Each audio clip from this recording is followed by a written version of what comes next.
are here at the Indiegogo Victoria, sort of a meet and greet panel discussion on an introduction certainly to Indiegogo, to crowdfunding, but also to how to run a campaign, trials and tribulations, how to pick your funding goal, dealing with rewards, all this kind of stuff. My name is Ian Mackenzie. And what do you know about crowdfunding? I'm a filmmaker first, but having used crowdfunding numerous times, a couple years ago I actually ended up researching crowdfunding, how to make it work, why it was working, looking at other campaigns, and I ultimately ended up crafting a workshop that I have given now to probably over 15-20 cities around North America of how to run a campaign, how to make it successful, as well as build the narrative of the storytelling aspect of running a campaign. As far as my relationship, I'm a partner with Indiegogo. I really like what they do. They're absolutely approachable. So we had a panel of 4 people today, but 3 projects. So what kind of questions did you ask them? What have they learned, or what did they have to offer the audience today? Well, I think partly, certainly there's the ins and outs of a campaign. What were the biggest fears that the campaigners had before they started? What did they learn along the way? What does it feel like to put themselves out there?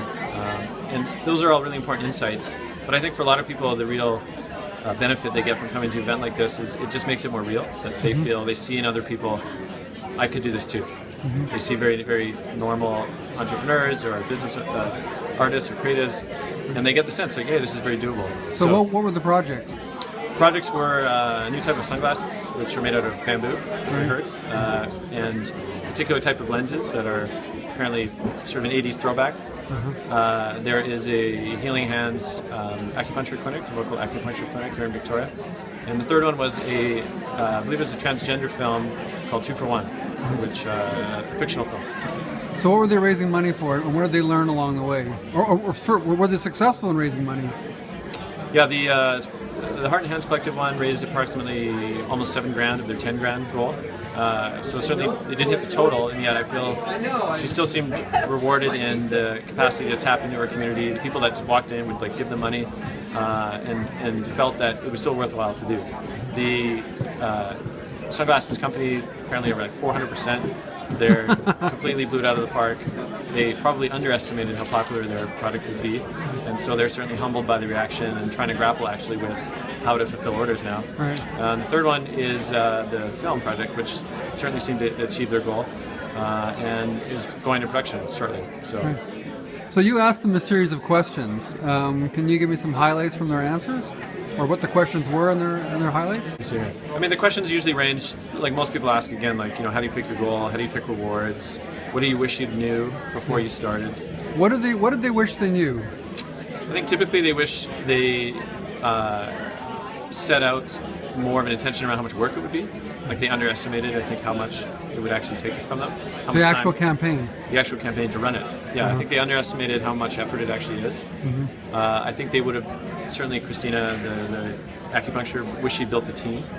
A lot of people underestimate, it's a lot of work for one person, even 2, and they wish they had put together more of a team. And third, that they had built a social media following before they launched.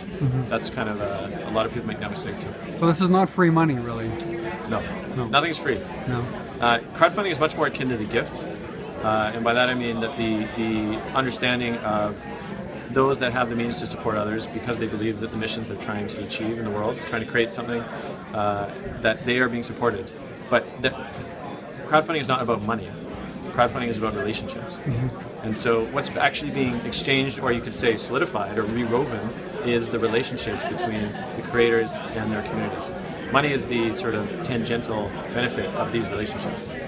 So how does that work with I guess I can see it in a cultural good, like a film or something like that, but how does that work for someone who's producing sunglasses? Tell me more about that. Sure.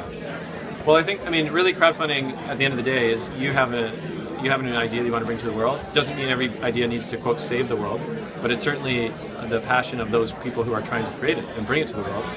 And so that's what's valued, I think, the highest. We're currently in an economic system where a lot of what we don't necessarily want to see in the world is supported because of the mechanisms of our current money economy, such as systems or energy production that creates vast devastation, or advertising on television that creates needs that we don't really have, because the bias in the system is to accumulate money for the sake of money.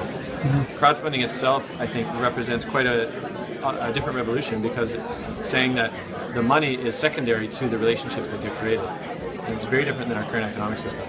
So what did the sunglasses people say? Because I think they found themselves in a situation where they were, where did one guy put it, he wasn't sure if they were going to make money, if they'd just be, a lot of sunglasses would go out and they'd be a non-profit organization or something. So what were the details around that?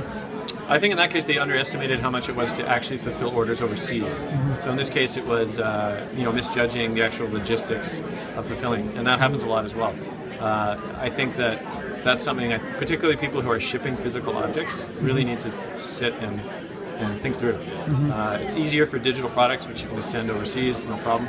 But anything physical, you really need to spend time and actually budget out how much it will be. Otherwise, you can get in trouble. You've moved from Vancouver to Victoria, and you were talking about seeing a lot of stuff happening. Can you just explain about that? Like what do you see happening in Victoria here that you didn't know about? What do you call it? Like Victoria, they keep the things secret or something like that? Or? Well, they're too modest. They don't actually share it. I think Victoria, like for instance, I'm more connected into certainly the tech community, the activist community, artist community, and there's a lot of things going on just below the surface that, unless you kind of know a few people, not necessarily that they're insider events, it's just that, again, this humility of actually like putting it out there and saying how excited somebody is to put on certain events or offer certain things, that keeps the city back from being certainly seen by others as a very happening hub of these types of things. So is that going to change with you in town? Maybe. I mean, I feel like I've been certainly appreciated or welcomed. I had a certain amount of friends, but I've certainly met a lot more people who, even the falafel guy was like, "Welcome to Victoria," when I told him I just moved here. So it seems like people really are happy when you move here. Oh, good. Okay, so are you working on any projects yourself right now? Yeah, two major projects I'm working with are, one is a new feature documentary about female electronic artists, some of which are based right here in Victoria. The other one is about a fellow, Stephen Jenkinson, from Ottawa. He's what I would call, he was in a National Film Board film about 6 years ago called Grief Walker, where he was a fellow who did home care counseling at hundreds and hundreds of dying beds, people on their deathbed. Now the film we're working on is actually looking at death phobia is a symptom of what's not in the culture. No. And so it's really looking at what true culture is and how do we reweave it, and what's asked of us at this time, particularly of increasing catastrophes. Okay. Very so how do we find out more about what you're doing here in Victoria? IanMack.com. That's simple. IanMack.com. Okay, and that's same on Twitter, at Ian Mack on Twitter. Yep. Okay, awesome. Thanks a lot, Ian Mack. Oh, thank you.